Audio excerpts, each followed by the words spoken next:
This affluent society have become blasé and bored with life. Things are just too easy in the Kavango Basin. They no longer have a zest for living like their country cousins out there in the inhospitable desert. Here, life offers no challenge, and many of them have become slobs and easy riders.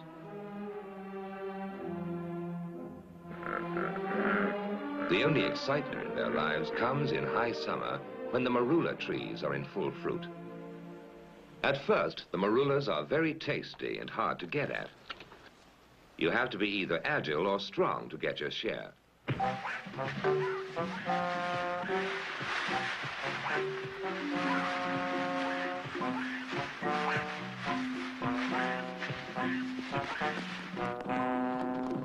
But after a few weeks, the marulas get overripe and they start dropping from the trees.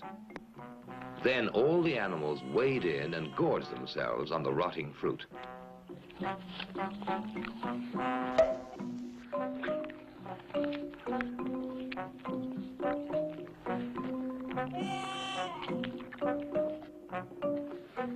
It starts fermenting in their tummies and turns into a very potent brew. So on the way home, things start happening to them.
When night falls, there's peace again.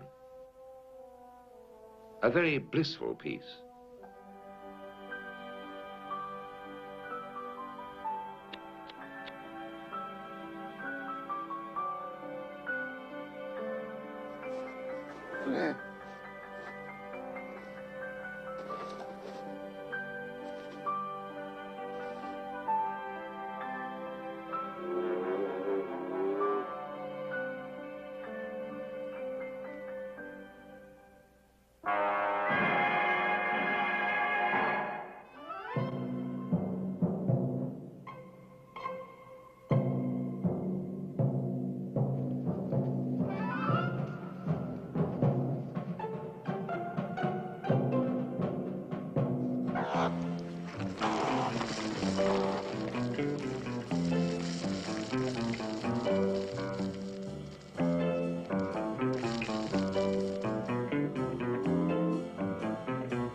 Of course, not everybody in the Kavango leads a wasteful life.